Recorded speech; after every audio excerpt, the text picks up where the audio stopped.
Pour que le caractère d'un être humain dévoile des qualités vraiment exceptionnelles, il faut avoir la bonne fortune de pouvoir observer son action pendant de longues années. Si cette action est dépouillée de tout égoïsme, si l'idée qui la dirige est d'une générosité sans exemple, s'il est absolument certain qu'elle n'a cherché de récompense nulle part et qu'au surplus, elle est laissée sur le monde des marques visibles, on est alors, sans risque d'erreur, devant un caractère inoubliable. Jean Giono.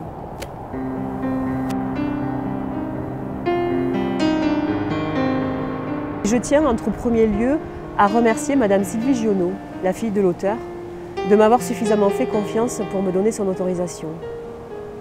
Elle y a consenti tout d'abord parce que le premier objectif de ce spectacle est de perpétuer le désir de son père quand il l'a écrite, à savoir faire aimer à planter des arbres, selon ses propres termes.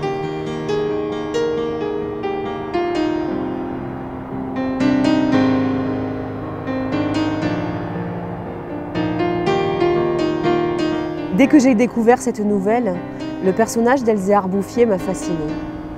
Non seulement je le trouve intemporel, mais il me semble que dans le contexte social dans lequel nous vivons, il fait du bien.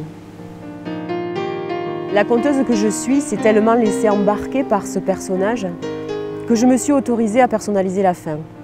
Il s'agit donc d'une très libre adaptation de l'œuvre de Jean Giono.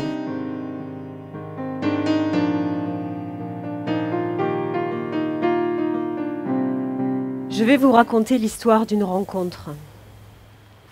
La rencontre de Jean Giono avec l'homme qui plantait des arbres. Il marche à présent depuis 3 jours, avec sa solitude pour seule compagne, à la découverte de cette nature particulièrement hostile. L'homme a planté sa tringle de sol dans la terre, faisant ainsi un trou, dans lequel il a déposé un gland. Il a compté ses pas, et à la bonne distance, à nouveau un trou, un gland, et il a rebouché. Il a planté ainsi sa centaine de glands avec un soin extrême. La rudesse du climat les a rendus taciturnes. Les familles sont en perpétuelle concurrence. Tout est prétexte à querelle. Et le vent sans repos finit d'irriter leurs nerfs. J'ai senti que le climat de paix et de douceur que dégage ce récit devait être accompagné au piano. Ce n'est bien sûr pas un hasard si j'ai confié la composition musicale à Nicolas Serre. Le choix d'un musicien jeune me paraît important, car mon souhait est de toucher particulièrement un public de jeunes. À ce titre d'ailleurs, je tiens à préciser que ce spectacle fait partie d'un projet pédagogique, en direction des classes de CE, CM et éventuellement 6e, 5e, où il est question d'apprendre à respecter les arbres et inviter à les planter. 3 gardes forestiers ont été nommés pour cette protection. Et l'ami de Jean les terrorise à tant qu'ils restèrent insensibles aux tentatives de corruption des bûcherons. Il y avait là une fontaine, et tout près d'elle, on avait planté un tilleul.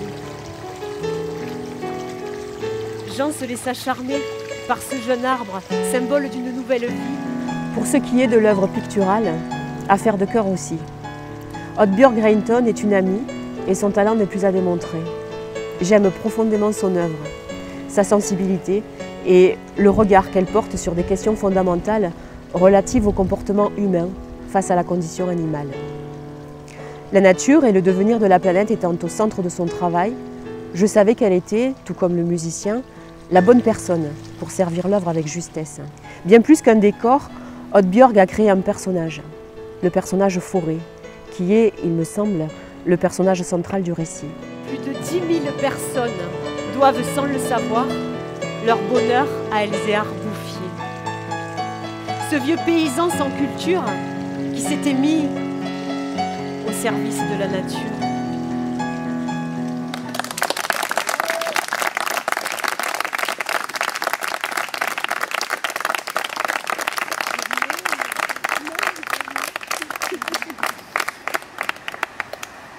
Merci.